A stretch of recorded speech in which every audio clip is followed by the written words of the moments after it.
అందరికీ నమస్కారాలు. ఈరోజు చిత్తూరులో వైకాపా చిత్తూరు జిల్లా ఉమ్మడి అధ్యక్షులు, రాష్ట్ర అధికార ప్రతినిధిగా ఉన్నటువంటి మాజీ శాసనసభ్యులు భూమన కరుణాకర్ రెడ్డి గారు ఒక ధర్నాలో మాట్లాడుతూ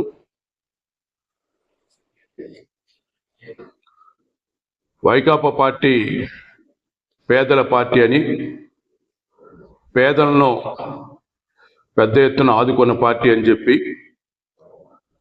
3 లక్షల కోట్ల పైగా బటన్ నొక్కి నిధులు పంపిణీ చేశారని చెప్పి ఘనంగా చెప్పుకున్నారు. వైకాపా పార్టీ పేదల పార్టీ కాదు, అది దోపిడీదారుల పార్టీ. 3 లక్షల కోట్ల రూపాయలను పేదలకు పంపిణీ చేస్తున్నామని చెప్పుకున్నటువంటి వైకాపా ప్రభుత్వం పేదల ముసుగులో 10 లక్షల కోట్ల పైగా ప్రజా సంపదను వివిధ మార్గాల్లో లూటీ చేశారు. ప్రభుత్వ అధికారానికి వచ్చిన తర్వాత మొదటి 7-8 నెలల్లో 250 రూపాయలు పెన్షన్ పెంచారు తప్ప మరి ఏ సంక్షేమ పథకాన్ని కూడా ప్రజలకు అందించని ప్రభుత్వం వైకాపా ప్రభుత్వం. అదేవిధంగా ధనికుల పార్టీ, కూటమి పార్టీలు, ధనికులంతా చేరి వైకాపా ప్రభుత్వాన్ని గద్దె దించేశారు అని చెప్పి కూడా మాట్లాడడం జరిగింది. నిజంగా మీరు పేదలకు మంచి చేస్తుంటే, ప్రజలకు మేలు చేస్తుంటే మీ ప్రభుత్వాన్ని తిరిగి అధికారులు తీసుకొచ్చేవాళ్ళు. పేదలతో సహా అన్ని వర్గాలు కూడా పని కట్టుకొని వైకాపా ప్రభుత్వాన్ని గద్దె దించారనే విషయం స్పష్టం. అందుకోసమే 151 సీట్ల నుంచి 11 సీట్లకు పరిమితం చేశారు మిమ్మల్ని. నిజంగా మీరు పేదలకు కానీ ప్రజలకు మంచి చేస్తుంటే మీకు ఆ పరిస్థితి వచ్చేది కాదు. ఇది మీరు 5 సంవత్సరాలు చేసిన దోపిడీని, అరాచకాలను ప్రజలు మర్చిపోరు.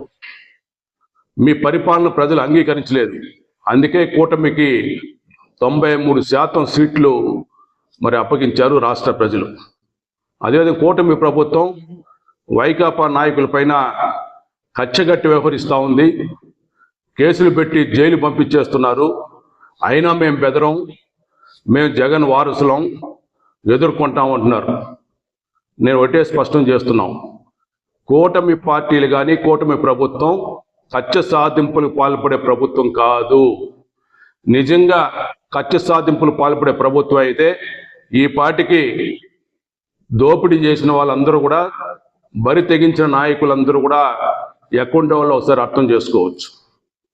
ఈరోజు ఎవరిపైన అరెస్ట్ చేశారంటే, కేసులు పెట్టారంటే వారు చేసిన పాపాలకు, వారు చేసిన నేరాలకు సంబంధించి పెట్టారు తప్ప ఏ ఒక్క నాయకుడి పైన కూడా కచ్చగట్టి ప్రభుత్వం చర్యలు తీసుకోలేదు.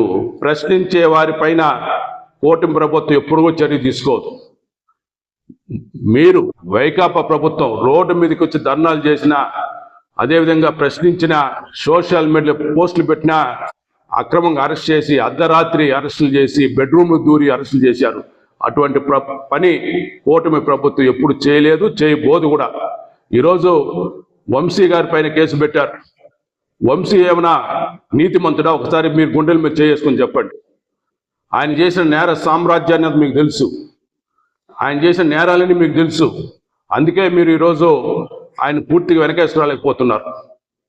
వంశీ లాంటి వాళ్ళని వెనకేసుకొస్తే ప్రజలు మిమ్మల్ని క్షమించరు. అదేవిధంగా తులసి బాబు ఏమైనా మంచి మనిషిగా చెప్పండి.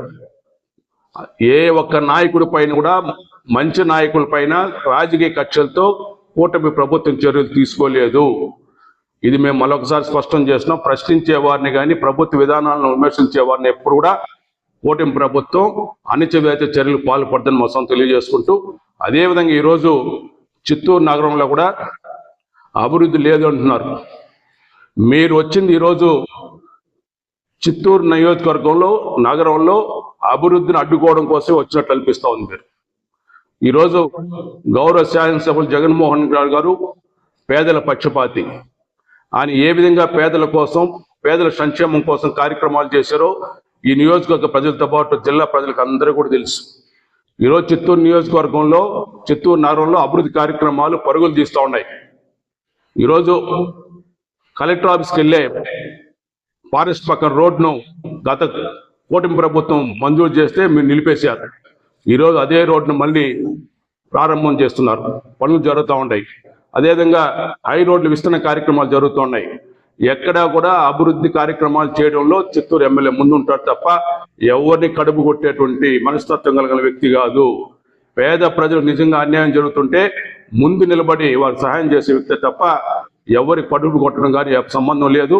చిరు వ్యాపారులందరినీ కూడా ఆదుకునేటువంటి మనస్తత్వం ఆయనకు ఉంది.